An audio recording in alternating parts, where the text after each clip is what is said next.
After an absolutely disastrous NATO summit for Russia, the Kremlin has completely lost its mind, and today Foreign Minister Lavrov stated that Russia intends to fight until Ukraine's actual capitulation. At the same time, Reuters reports that Vladimir Putin is most likely to escalate military actions, despite calls for peace from Donald Trump and recommendations from his own advisors to freeze the war along the front line. Such statements were made against the backdrop of a total fuel crisis in Russia, where the grain harvest is at risk of failure due to a diesel fuel shortage. In St. Petersburg, for example, gasoline is now being sold using special ration coupons. At the same time, Europe has made a number of decisions in the field of defense, and fortunately, they made them preemptively. In Poland, they stated that according to their information, Russia is preparing new provocations and sabotage against Europeans. And the president of the Czech Republic stated that Vladimir Putin will most likely announce a new wave of mobilization in Russia after the parliamentary elections scheduled for September 20. NATO has finally updated its 2004 doctrine, and from now on, NATO fighter jets have the right to shoot down threatening targets over the Baltic countries. This refers to drones and any aircraft of the Russian Federation that accidentally enter the airspace of the Baltic countries. At the same time, Poland announced that anti-ballistic missiles for the Patriot air defense system could start being produced in Ukraine in just a few weeks. And it turned out that Poland also received a license, and both countries will work together. And in fact, they will have to work together. Let me explain why. And in this regard, it seems that a thaw finally seems to be underway between Ukraine and Poland. Presidents Zelensky and Nawrocki finally met in person and discussed all the contentious issues. I'm Alexei Pichi. Let's discuss these topics together. But before we start, I ask you to subscribe to the channel, like the video, and leave any comment under this episode. Do this as a precaution too. I will be grateful to you for that.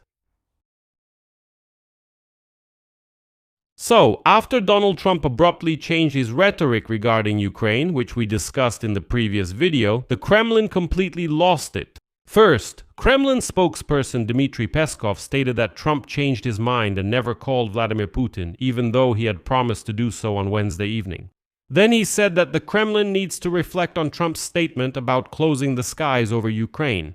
And in the end, this same Peskov stated that Ukrainian strikes on Russian infrastructure will force Moscow to conduct military operations for a longer period and to expand the buffer zone. Next, I will quote Peskov. We see certain misconceptions in the White House administration. Misconceptions regarding the idea that by escalating by applying military pressure, it is possible to facilitate a peaceful settlement. This is a mistaken judgment. Further escalation may possibly prolong the special military operation to some extent. We can't say exactly to what extent, but it will lead to us having to create a larger security zone, a larger buffer zone. Here I want to emphasize how absurd this statement by Peskov about the buffer zone and security zone is.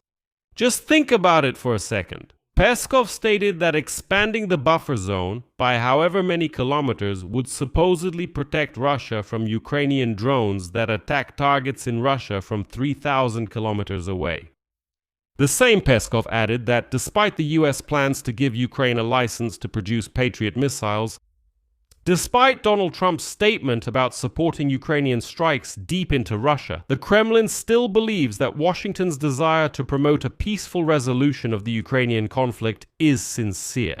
Peskov said that Trump is simply mistaken, but soon he will be on Russia's side again. Well, that sounds like an unwillingness to believe in reality. As a result, the day, that is July 9th, ended with the Kremlin losing its temper and starting to declare that they want to fight until the complete surrender of Ukraine, and not just Ukraine but Europe as a whole. Russian Foreign Minister Sergei Lavrov stated that Moscow will continue the war against Ukraine until the goals set by Vladimir Putin in June 2024 are achieved.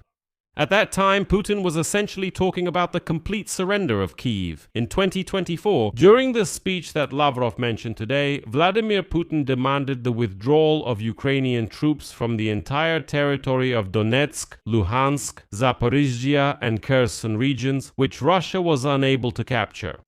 recognition of these regions and Crimea as Russian, Ukraine's refusal to join NATO, as well as demilitarization and some mythical denazification of Ukraine. Putin claimed that after all these conditions are met, he would immediately give the order to cease fire. Lavrov also accused Western countries today of, quote, pretending to be ready for negotiations while actually moving to open ultimatums against Russia. How about that? It turns out that this game can be played both ways. After all, Russians are used to pretending to be ready for negotiations for years.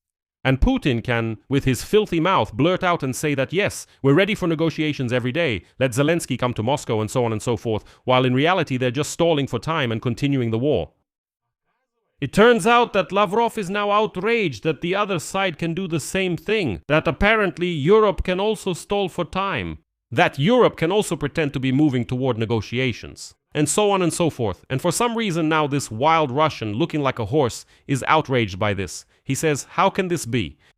Why? What is this? Are we being deceived? Is that it? After all, we can deceive others, but no one can deceive us. According to Lavrov, all previously reached agreements in 2014, 2015, 2019, and even in 2022, though it's unclear what exactly happened in 2022, were destroyed by the West itself. Because of this, Moscow's reserve of goodwill and hope has been completely exhausted. That's his quote. And then Lavrov emphasized that Russia will never again trust Western guarantees. Oh, it absolutely will. But here I would like to remind you that in June 2024, Vladimir Putin, in addition to Ukraine's capitulation, also demanded the lifting of all Western sanctions against Russia, and he threatened that if Kyiv and the West refuse these conditions, then, quote, the realities on the ground will change and the terms for negotiations will be completely different. Well, 2 years have passed since then, and the realities for Putin have only gotten worse. Well, let me remind you, in June 2024, not a single oil refinery in Russia was on fire, and Ukrainian drones didn't fly that far. And Ukraine didn't even have ballistic missiles back then, which are now striking Russia. And Ukraine wasn't striking logistics at that time, and Crimea wasn't so isolated, and so on and so on and so on. But here, let me focus a bit on the fuel crisis. The harvest season. The 2026 harvest turns into a nightmare for Russian farmers who face a shortage of diesel fuel, restrictions on its sale, and rising prices. The shortage of diesel fuel for combines and other machinery is especially severe in the key southern regions of Rostov Oblast, Krasnodar Krai, and Stavropol Krai, which provide a fifth of Russia's total grain harvest. Russian farmers who once welcomed Putin's war against Ukraine are now spending their nights at gas stations waiting for fuel trucks. At the same time, gas stations have set limits of 100 or in some regions still 200 liters of diesel per person. Meanwhile, a single combine harvester uses about 300 liters of fuel per shift. In other words, that's not even enough for half a workday. It is reported that in Crimea, in the occupied Crimea, which has become the epicenter of the fuel crisis, there is a fuel disaster. The machinery is just standing still, not moving at all. The harvest there hasn't even started. In the Rostov region, they have already reported a loss of 15% of the harvest. That's as of today, and it will only get worse. And the problem with fuel is made worse by the fact that the harvest needs to be gathered literally within a week. 10 days from the moment the grain ripens, and the farmers know this. If they don't make it in time, the grain will start to fall off. And if it starts to rain, the harvesters simply won't be able to go out into the fields. And the harvest is underway right now, right at the peak of this fuel crisis.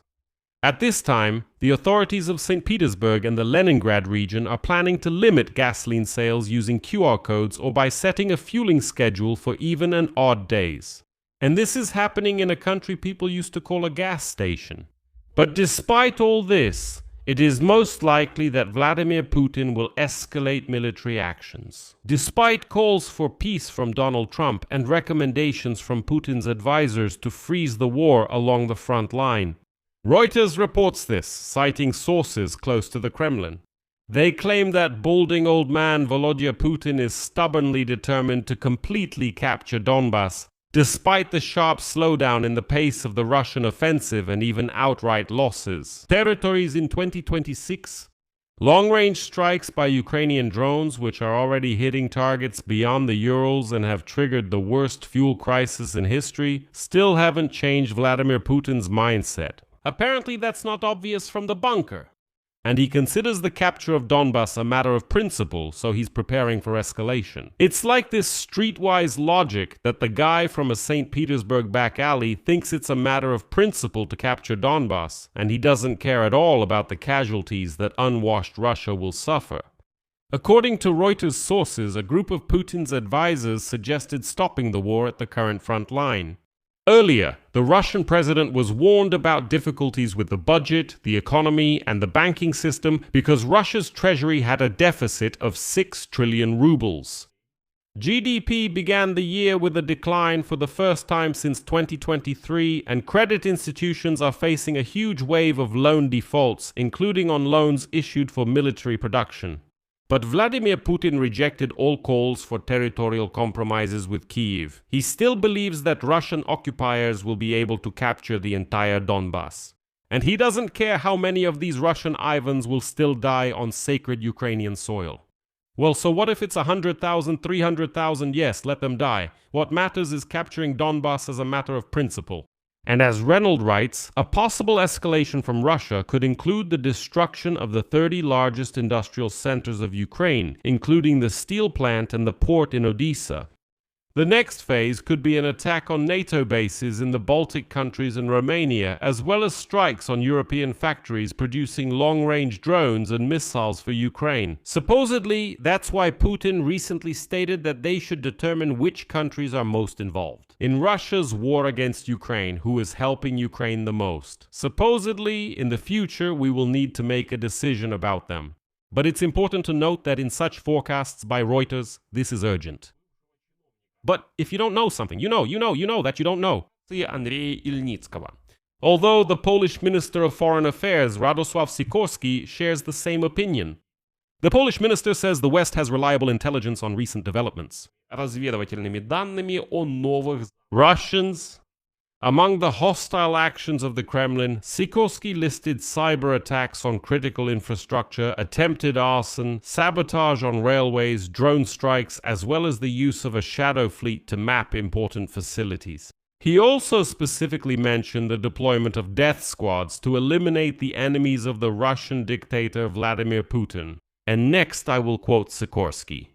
Today you have to trust us. We have reliable information that the Russians are planning something again, and the purpose of these warnings is to dissuade them from carrying out these provocations. This kind of tactic worked on the eve of the full-scale invasion of Ukraine. At that time, US intelligence agencies also publicly warned about the preparation of Russian false flag operations, which forced the Kremlin to abandon some provocations. At the same time, Czech President Petr Pavel stated that Vladimir Putin will most likely announce a new wave of mobilization in Russia after the parliamentary elections scheduled for September 20th. He warned that Ukraine has about 2 months left to force Moscow back to the negotiating table, since after the voting is over, the Kremlin may go for further escalation of the war. According to Petr Pavel, a general mobilization would certainly cause strong dissatisfaction among Russian voters, which is why the Kremlin is postponing such a decision until after the elections. The Czech president also called on Western allies to use the coming weeks to increase pressure on Moscow and try to push it toward negotiations. Moving on. Quote from Petr Pavel. If Ukraine continues to successfully and actively strike targets deep inside Russian territory, it will create conditions under which Russia will be more inclined to negotiate. NATO should continue to strengthen its military support for Ukraine during this time, while simultaneously using diplomatic tools to persuade Moscow. The only way out for it is negotiations, not continuing the war. Well, finally, NATO has started to respond to future Kremlin threats proactively. Finally, NATO has approved the transformation of its airspace patrol program, which has been operating since 2004 in the countries bordering Russia and the Baltic states, into a full-fledged air defense mission. That means not just patrolling, but an actual air defense system. What does that mean? Let me explain in simple terms. And this new change expands, if you will, the mandate of fighter pilots to make decisions and gives them the authority, including to destroy objects that pose a threat. So now NATO fighter pilots will be able to make quick decisions to attack, for example, drones or Russian aircraft that enter NATO airspace, without lengthy political approvals.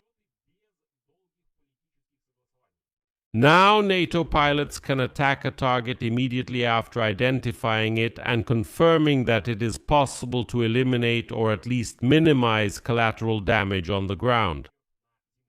Previously, drones as well as Russian combat aircraft repeatedly entered the territory of the Baltic countries, and no one shot them down even if the pilots saw them, identified them, and clearly confirmed it was a Russian aircraft. But they couldn't shoot them down because they had to go through a long chain of approvals, and by the time something was approved, the aircraft had already left. Now, if a Russian aircraft or drone enters the airspace of the Baltic countries, NATO pilots have every right to shoot it down without hesitation. And as a separate section of this episode, I will highlight the topic of Patriot missile production in Ukraine and the warming of relations between Poland and Ukraine. First of all, according to Zelensky, Ukraine will soon finally receive a new package of interceptor missiles for the Patriot Pack 3. But this is still not enough, so the missiles literally have to be squeezed out, as Zelensky said, from other countries. And secondly, Ukraine will have its own Patriot missile production, but unfortunately the Russian Federation still has time to carry out strikes. US President Donald Trump stated on July 8 that the United States will grant Ukraine a license to produce interceptor missiles for the Patriot air defense systems. According to him, production could start in just 2 or 3 months.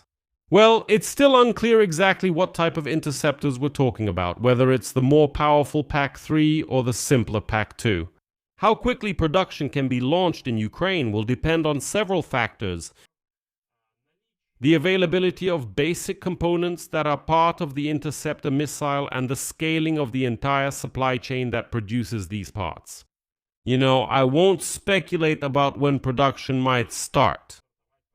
Because some people say we're talking about weeks, Trump says we're talking about 2 or 3 months. And some are already pushing the narrative that it'll be about 3 years before anything even starts if we're lucky, that this is a story for years and years to come. And they use Germany and Japan as examples, although using them as examples is actually foolish. I'll explain why.